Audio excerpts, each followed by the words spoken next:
Aujourd'hui, nous allons faire des statistiques. Ça y est, j'ai perdu 50% des internautes en prononçant ce mot. Ne vous inquiétez pas besoin d'avoir bac+12 pour comprendre les bases. Du bon sens et des exemples concrets suffiront. Allez, c'est parti. Les statistiques, à quoi ça sert? C'est un fait, il existe des variations partout dans la nature. Par exemple, si l'on mesure 10 personnes, chacun aura une taille différente. Admettons que l'on souhaite connaître la taille des Français âgés de 25 ans.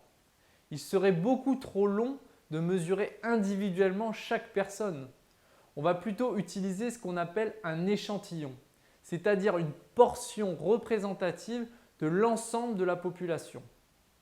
Pour qu'un échantillon soit représentatif, il faut choisir un nombre suffisamment important de personnes et choisir de manière aléatoire. Dans notre cas, ce pourrait être une centaine de personnes venant des 4 coins de la France.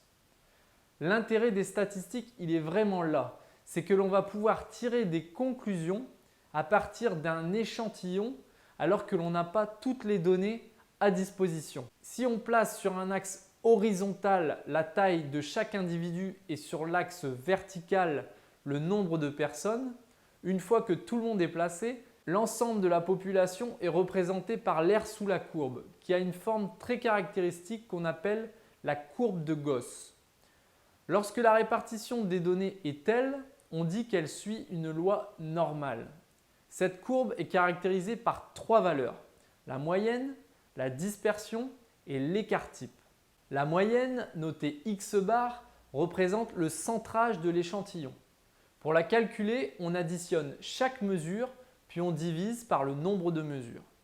Par exemple, si l'on veut calculer la moyenne de 5 personnes, on additionne la mesure de la première personne, 175 cm, puis la deuxième, 172, puis la troisième, la quatrième et la cinquième, soit un total de 885 cm.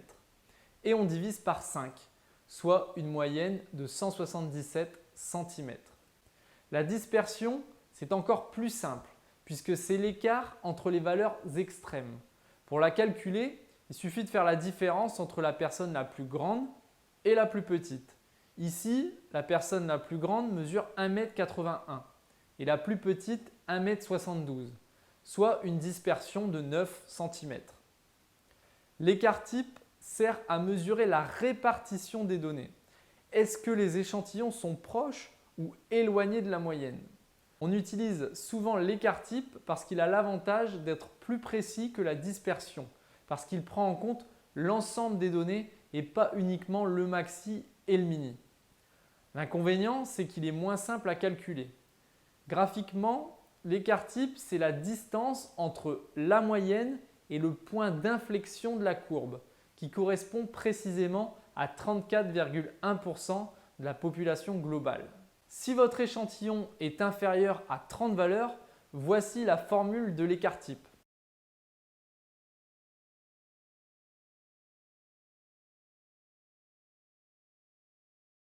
Si on prend notre exemple, cela fait 175 moins 177 le tout au carré, plus 172 moins 177 au carré, plus etc. soit 50. Ensuite, on prend la racine de 50 que l'on divise par 5, le nombre de personnes, moins 1, soit un total de 3,5 si on arrondit. Si par contre votre échantillon est supérieur à 30 valeurs, on considère que la population est complète. On utilise la formule suivante.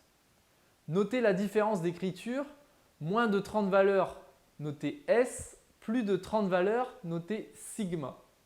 Heureusement, pour les gens pressés comme vous et moi, il existe des outils comme Excel ou Minitab qui permettent de calculer tout ça à notre place. Voilà, si on résume ce qu'il faut retenir, c'est qu'il y a des variations partout dans la nature. La taille, le poids, les codes d'usinage, bref. Comme ce serait trop long et donc trop cher de mesurer l'intégralité d'une population, on préfère travailler avec des échantillons représentatifs. Dans la majorité des cas, ces données suivent une loi normale qui forme la courbe de Gauss. Cette courbe est caractérisée par sa moyenne et son écart type. Dans une prochaine vidéo, je vous expliquerai comment calculer la moyenne et l'écart type grâce à Minitab. À bientôt.